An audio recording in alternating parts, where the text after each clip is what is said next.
ಇಲ್ಲಿಯವರೆಗೆ ಕಾಡಿನ ಆ ಮನೆಗೆ ಹೋಗುವುದೇ ಒಂದು ಸಾಹಸದ ಕೆಲಸವಾಯಿತು ಆ ಕುಟುಂಬಕ್ಕೆ. ಆಗೊಮ್ಮೆ ಈಗೊಮ್ಮೆ ಅಲ್ಲಿಗೆ ಭೇಟಿ ನೀಡುವುದಕ್ಕೂ ಆ ಕುಟುಂಬ ಹೆದರತೊಡಗಿತ್ತು. ಅಲ್ಲಿಗೆ ಹೋದ್ರೆ ಮತ್ತಿನ್ನೇನು ತೊಂದರೆ ಕಾದಿದೆಯೋ ಎಂಬ ಭಯ ಆ ತಂದೆ ತಾಯಿಗೆ.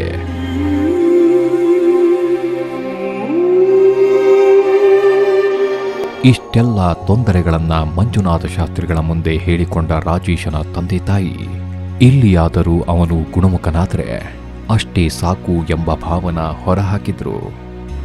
ಎಲ್ಲ ವಿಚಾರಗಳನ್ನ ಕೇಳಿದ ನಂತರ ರಾಜೇಶನನ್ನ ಯೋಗನಿದ್ರೆಗೆ ಒಳಪಡಿಸಲು ಮಂಜುನಾಥ ಗುರೂಜಿ ಸಜ್ಜಾದ್ರು. ಇದಕ್ಕೆ ರಾಜೇಶನ ಸ್ಪಂದನೆ ಹೇಗಿತ್ತು ಗೊತ್ತಾ?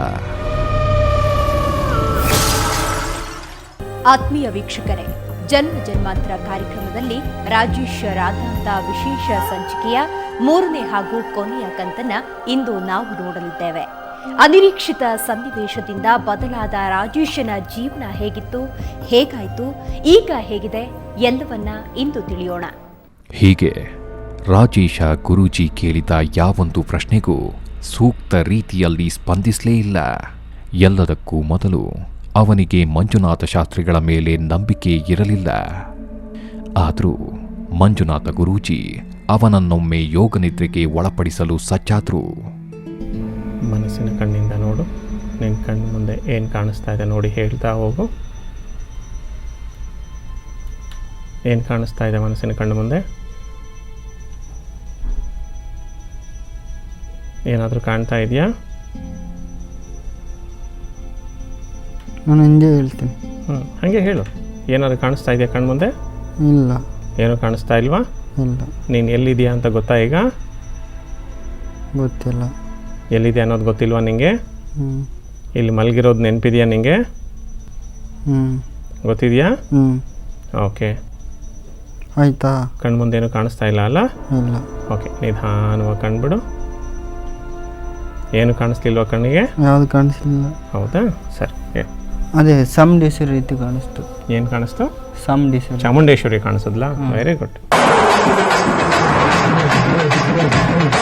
ರಾಜೇಶ ಪೂರ್ಣ ಪ್ರಮಾಣದಲ್ಲಿ ಯೋಗನಿದ್ರೆಗೆ ಹೋಗದಿದ್ರೂ ಅವನಿಗೆ ಕಂಡಿತ್ತು ಮನೆ ದೇವರಾದ ಚಾಮುಂಡೇಶ್ವರಿ.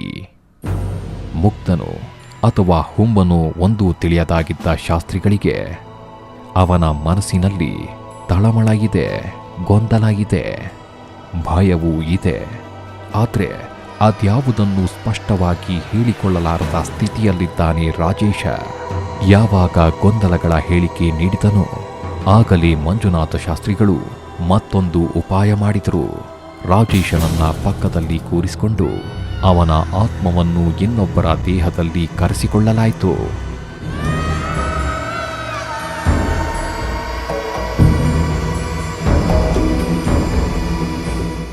ಯಾವಾಗ ರಾಜೇಶನ ಆತ್ಮ ಮತ್ತೊಬ್ಬರಲ್ಲಿ ಕರೆಸಿಕೊಳ್ಳಲಾಯಿತೋ ರಾಜೇಶನ ಸಮಸ್ಯೆಗಳ ಹಿಂದಿದ್ದ ಒಂದೊಂದೇ ಸತ್ಯಗಳು ಹೊರಬರಲಾರಂಭಿಸಿದ್ವು.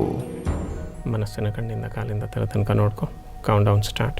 10, 9, 8, 7, 6, 5, 4, 3, 2, 1.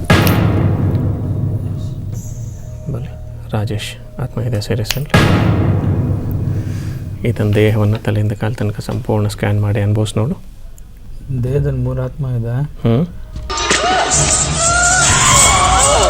2 ಹೆಣ್ಣು 1 ಗಂಡು. ಮಾಟ ಆಗಿದೆ. 1 ಹೆಣ್ಣು 1 ಗಂಡು ಮಾಟದಿಂದ ಬಂದಿರೋದು.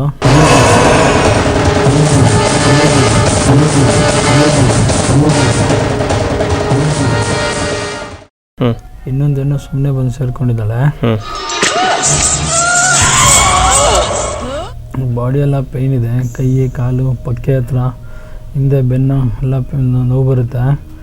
ಅವ್ನಿಗೇನು ಕೆಲಸ ಮಾಡೋಕ್ಕೂ ಆಗ್ತಿಲ್ಲ. ಏನಾದರೂ ಮಾಡಬೇಕು ಅಂತಂದರೆ ಅದಕ್ಕೆ ಅವ್ನು ಮಾಡೋದೆಲ್ಲ ತದ್ವಿರುದ್ಧನೇ ಅದಕ್ಕೆ ಮಾಡೋದು. ದೇಹ ತುಂಬ ಸುಸ್ತಾಗುತ್ತೆ. ತಲೆ ಎಲ್ಲ ಒಂಥರ ದಿಮ್ಮಿಡ್ದಂಗೆ ಆಗುತ್ತೆ. ಕಣ್ಮುಂದೆ ಏನೇನೋ ಕಾಣಿಸ್ಕೊತಿರೋದು, ಹಂಗೆ ಒಂಥರ ಏನೋ ಹುಳ ಬಂದಂಗೆ, ಮತ್ತು ತಲೆ ಎಲ್ಲ ಒಂಥರ ಹೊಡೆದಂಗೆ, ದೇಹ ಕುಯ್ದಂಗೆ ಎಲ್ಲ ಆಗ್ತಿರುತ್ತೆ. ಹೌದಾ? ಮತ್ತೊಂದು ಕನಸಲ್ಲಿ ಏನೇನೋ ಒಂಥರ ವಿಚಿತ್ರವಾದ ಕನಸೆಲ್ಲ ಬೀಳುತ್ತೆ. ಯಾರೋ ಏನೋ ಮಾಡ್ತಿರಂಗೆಲ್ಲ ಬೀಳುತ್ತೆ. ಏನೋ ಬಂದು ಮೈ ಮೇಲೆ ರಪ್ಕೊಂಡಂಗೆಲ್ಲ ಆಗುತ್ತೆ.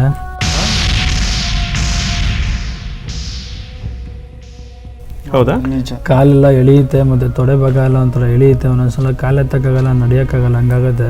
ಹೌದಾ? ಭಾರ ಆದಂಗೆ ಆಗುತ್ತೆ. ದೇವಸ್ಥಾನ ಅಂದರೆ ಆಗಲ್ಲ ಅವನಿಗೆ. ಹೌದಾ?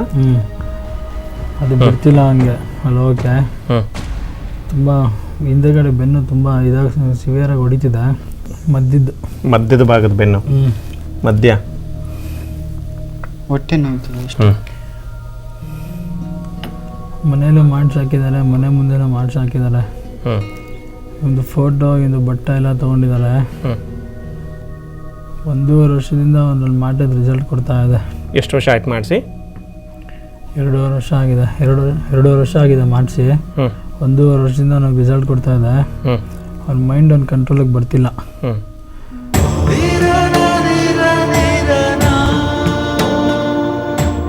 ಹೌದು, ರಾಜೇಶನ ತಂದೆ ತಾಯಿ ಅಂದುಕೊಂಡಿದ್ದಕ್ಕೂ ಇದೀಗ ರಾಜೇಶನ ಆತ್ಮ ಹೇಳುತ್ತಿರುವ ಕತೆಗಳಿಗೂ ಸಂಪೂರ್ಣ ತಾಳೆ ಆಗ್ತಾ ಇತ್ತು.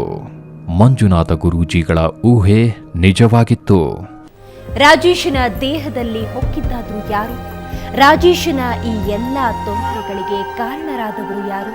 ಪೂರ್ವ ಜನ್ಮದ ನಂಟು ಅವನನ್ನ ಬಿಡದೆ ಕಾಡಿತ್ತೆ. ನೋಡೋಣ ಒಂದು ಚಿಕ್ಕ ವಿರಾಮದ ನಂತರ.